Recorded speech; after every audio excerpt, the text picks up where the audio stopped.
Look, right? Have this quick talk with me. Have this quick talk.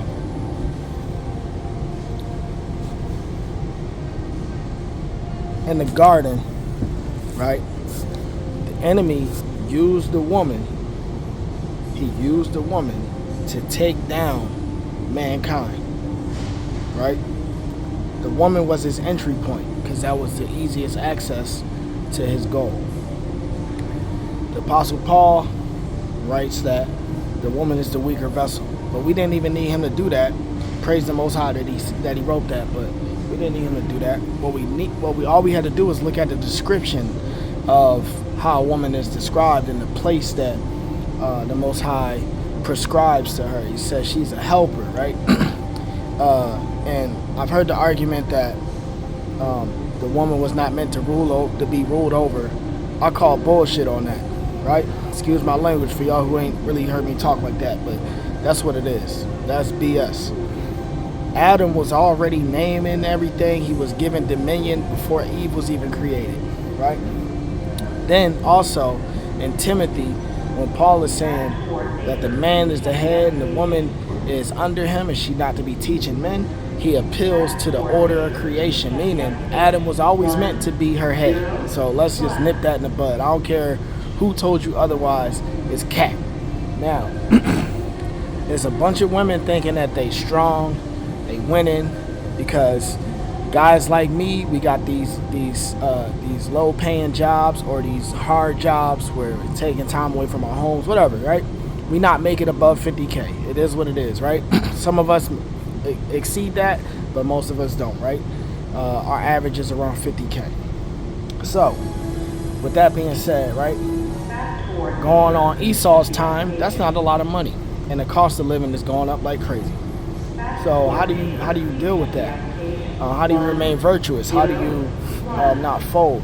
Well, this is a generation that has fell for the deceit that thinking that finances are everything. They think that whoever makes the most money is the most powerful.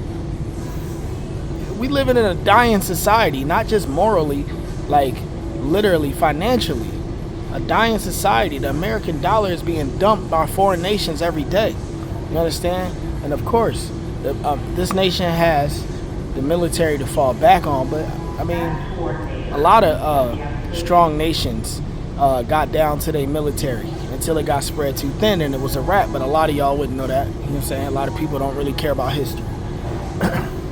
That being said, right? Modern day, because I'm talking to Israelites. It's a bunch of Israelite women who think that they have exceeded their prescribed role. Their prescribed role. Not from men, not from the patriarchy, right? But from the Most High himself. He prescribed your role. Now, in this Edomite society that we live in, you might think that you're exceeding that. Nah, a time is coming where you're gonna pay for your disobedience. So it's not, don't look at the man and be like, look at these weak niggas. We see them. You know what I'm saying? It's a bunch of weak, worthless men. You know what I'm saying? That are Israelites. I understand that. But it's not an excuse for you. It's not an excuse for you to behave that way. For you to be out here being a whore. For you to be out here talking all this masculine nonsense. You know what I'm saying? And this ain't no red pill. This ain't no manosphere. I be seeing that content. It's entertaining because there's a lot of truth in it. And there's some misogyny in it. And I know what the true meaning of misogyny is. Like, some niggas just hate women. Like, it is what it is. But what I'm saying is, the reality of the prescribed role for women comes from the Most High. So you can try to finesse that all you like. But this little run that y'all on, it's in the worst time period ever. Not just morally, like I said, financially. The American dollar is collapsing. So, you women being more quote unquote successful, quote unquote educated, right? That's fool's gold. That's fool's gold. Number one, just look at our nature. If a man is successful, he doesn't care about the success of his woman. He cares about her virtue, her life skills, who she is as a person, right? If a woman is successful, she need a man to also be successful and more successful than her.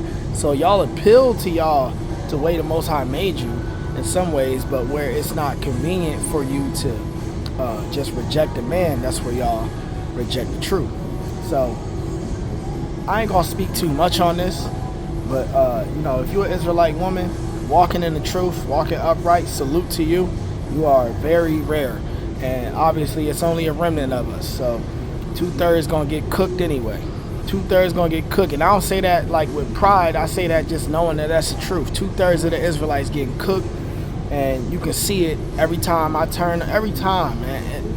The TV, the internet, all this nonsense, all this vulgar music, all these rappers talking about killing each other, all this nonsense, this garbage. You know what I'm saying? Like, so a man's income don't make him a man. It's a lot of cowards that make money. It's a lot of cowards that don't make money. You know what I'm saying? A man's purpose makes him a man. Is he following the Most High? You know what I'm saying? Is he submitting to the law, statutes, and commands? Is he putting his faith in Hamashiach? Yahweh Shai, is he doing that? I don't care about all that other stuff if he's not doing that. You know what I'm saying? I don't want my daughter being paired up with none of these clowns that don't love Hamashiach. So it's a little rant, a little passionate, but if you an Israelite, female or male, and you hear this and it prick your heart, get it together. Get it together. Stop worrying about this money, this bullshit money. This system about to be a wrap. The Most High about to torch this mug.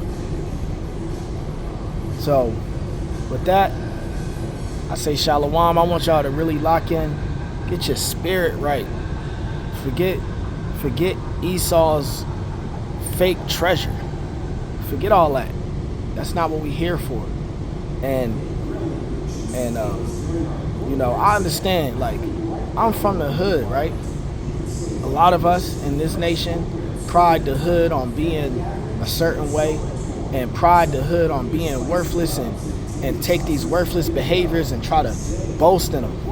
I'm here to say, forget all that. You know what I'm saying? I'm here to say, forget all that. And while I still might have a hood vernacular, you know what I'm saying? Might still have that culture to some degree. I understand that hood culture is trash. I understand that the traumas that the hood caused, I had to reconcile that with the Most High and heal from that, right? I had to be able to be level-headed and make the right decisions. A lot of us is staying in the brokenness, 40, 50, 60, still talking about what our mom and dad did to us, still talking about what happened when we was teenagers. We got to grow past it, but we can't do it in ourselves, right? We got to appeal to the Most High. Get rid of this pride, you know what I'm saying? So, that's all I got. My little rant is over. I pray that you are in good health. I pray that you peep the signs of the times we are in. And this generation is so polluted. These Gen Z and even some of the millennials, most of the millennials, man, so polluted, such a wretched group of people. And it's time for us to call it what it is and stand apart from it. Draw the line in the sand. If you're not with it, don't be with it. Don't even be around it. Don't be near it. Don't look back for it. There's nothing in it. It's fool's gold. Shalom.